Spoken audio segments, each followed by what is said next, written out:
J'espère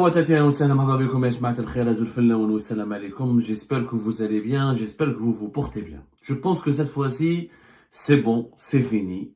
Je crois qu'il faut cesser d'être journaliste en Algérie. Honnêtement, je vous le dis sincèrement, je pense que cette fois-ci, c'est fini. C'est pas la peine d'être journaliste. L'Algérie, elle a besoin de psychologues et de psychiatres. Surtout de psychiatres. Parce que nous savons, l'actualité algérienne vient d'atteindre un niveau de démence, un niveau de folie sans précédent.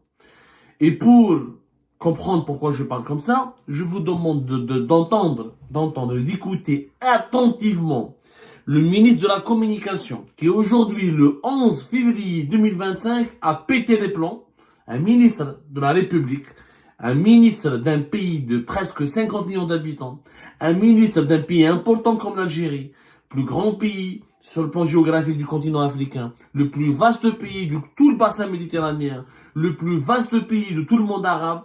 Regardez ce qu'il a dit aujourd'hui, comment il a pété les plombs, comment il a, je sais pas si on peut parler de dérapage, moi je pense qu'il faut parler de pétage de plomb. Il a explosé, je sais pas, il a des problèmes de couple, il a un problème familial, il a un problème personnel, il n'a pas pris son médicament, il n'a pas mangé avant, je sais pas qu'est-ce qu'il lui a pris, mais regardez ce que le ministre de la Communication est en train de nous dire en 2025. أكثر من 9000 صحفي عبر العالم يشوهون صورة الجزائر. 9000 عبر يراقبون العالم وانتايا غير تظهر صورة الجزائر. Il y a ce qu'on appelle le prisme informationnel. هنا الدولة تتدخل باش تدعم وسائل الإعلام. التلفزيون الجزائري عليه أن يأخذ مكانته اللائقة التي يستحقها. الجزائر الدولية أيضا باش يكون عندهم المكانة ديالهم ويكون عندهم وكالة الأنباء الجزائرية أيضا عليها أن تحتل مكانتها وأن يكون لها منفذين في الخارج مبعوثين أو مقيمين بصفة دائمة. أكثر من 9000 صحفي عبر العالم يشوهون صورة الجزائر. 9000 عبر يراقبون العالم وانتايا غير تظهر صورة الجزائر. Il y a ce qu'on appelle le prisme informationnel. Voilà. Ça se passe de tout commentaire. Le ministre de la Communication de la République démocratique et populaire en algérienne fait croire à sa population. C'est une conférence organisée à l'université d'Alger 3, au niveau de la faculté des sciences, de l'information et de la communication de l'université d'Alger 3, en présence de tous les représentants des médias algériens. Et audiovisuels, électroniques, classiques, tout le monde, radiophonique, électronique, tout le monde était présent.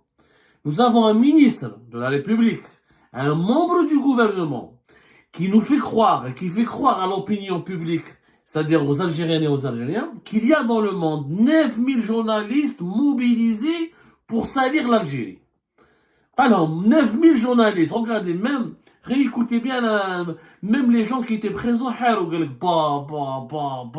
9000, oh, مين جاوا هذو 9000 هذو؟ écoutez bien. أكثر من 9000 صحفي عبر العالم يشوهون صورة الجزائر. 9000 عبر يراقبون العالم وانتايا غير تظهر صورة الجزائر. Il y a ce qu'on appelle le prisme informationnel. Subhanallah al-Azim. Subhanallah al-Azim. Classe, nous sommes dans la démence. On est au-delà du réel. On est dans le paranormal activity. C'est bon, ce n'est plus dans l'information. Ce monsieur est devenu fou.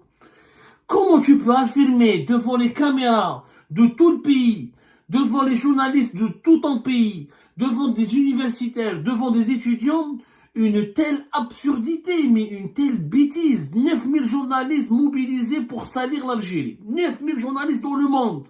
Vous avez bien vu comment il a décrit la scène.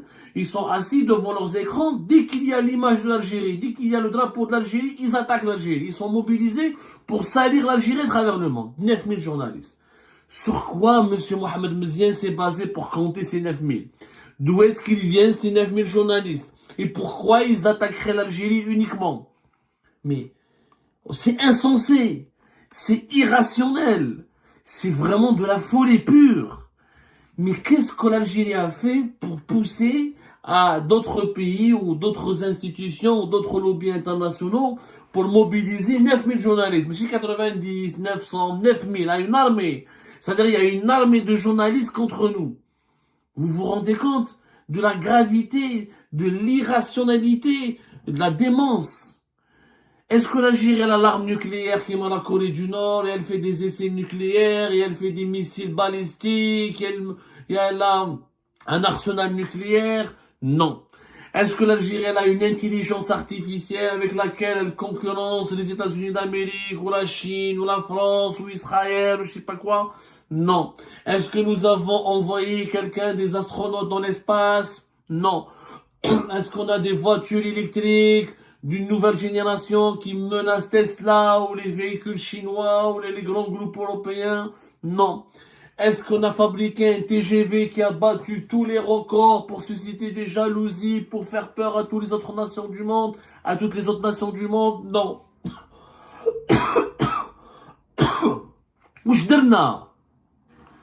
Pourquoi nous on ferait aussi peur aux gens ou là aux autres, à l'humanité entière? D'ailleurs, je ne sais même pas, Wallah al-Adim, est-ce qu'il y a au moins 9000 journalistes étrangers qui parlent de l'Algérie? Est-ce qu'il y a au moins 9000 journalistes étrangers qui s'intéressent à l'Algérie? J'aimerais bien les voir. J'aimerais bien que M. Mohamed Mziane nous donne les secrets de son investigation. Comment il a pu découvrir il y a 9700 journalistes, 9000 journalistes tout court qui sont mobilisés pour salir l'Algérie. Ils travaillent, leur seul métier, c'est de salir l'Algérie. C'est-à-dire leurs boulots, ils sont payés, ils sont rémunérés, ils sont recrutés, mobilisés, juste pour salir l'image de l'Algérie. C'est incroyable.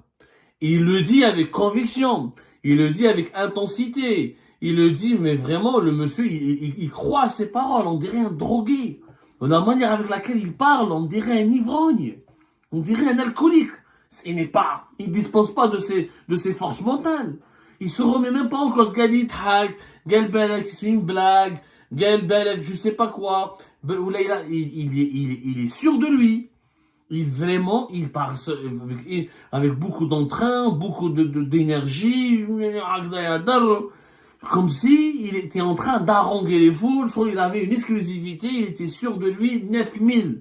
Mais où sont-ils ces 9000 journalistes? Où sont-ils? Non mais arrêtons de dire n'importe quoi.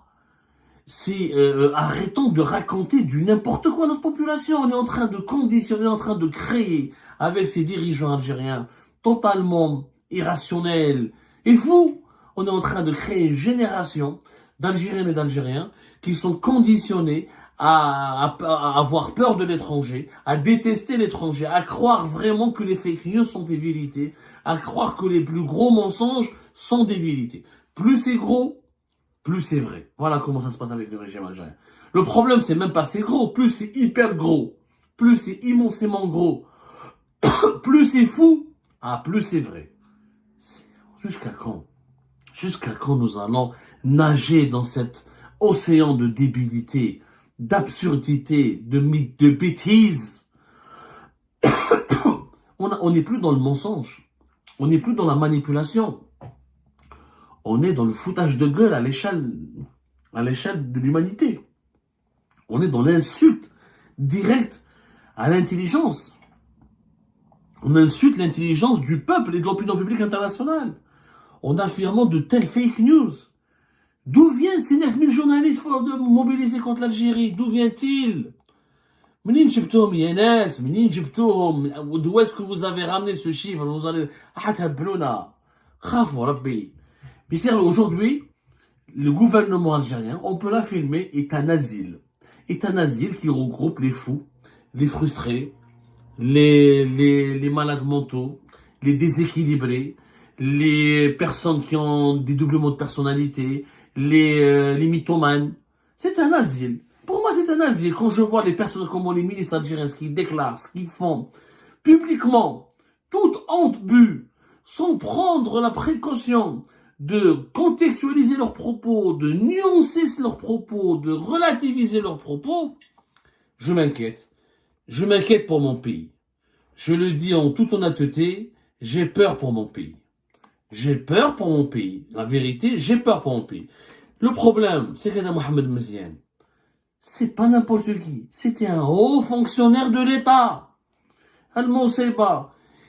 Il a tout un CV. Il a travaillé toute sa vie au service de plusieurs ambassades d'Algérie à l'étranger. C'est un diplomate de carrière. C'est un haut responsable du ministère étranger, du ministère des Affaires étrangères. Vous vous rendez compte? Si c'était un enseignant dans un lycée perdu, dans une université paumée, ou là il vient d'une zaouia, ou là il vient d'une manabalish, avec tout le respect que je pour les zaouia, etc. C'est-à-dire s'il vient d'un milieu isolé, renfermé, conservateur, où l'excellence académique n'est pas une vertu ou n'est pas une valeur, on aurait pu lui accorder le bénéfice du doute. Mohamed Mziane, il était conseiller auprès de l'ambassade d'Algérie à Rabat, de 2001 à 2005. Il était chargé d'affaires auprès de l'ambassade d'Algérie à Tokyo. Puis il était chargé d'affaires à l'université d'Algérie, à l'ambassade d'Algérie à New Delhi. Après avoir l'ambassade d'Algérie à Tokyo, il a fait New Delhi. Ensuite, il était sous-directeur de l'analyse et de la gestion de l'information, puis chargé d'études et de synthèse au ministère algérien des Affaires étrangères. Ensuite, il était travaillé pour le ministère des Affaires maghrébines, l'Union africaine et de la Ligue arabe. Ensuite, il était ambassadeur d'Algérie au Mozambique, ambassadeur d'Algérie au Malawi. Ensuite, il était directeur de la communication et de l'information, de la documentation au ministère des Affaires étrangères.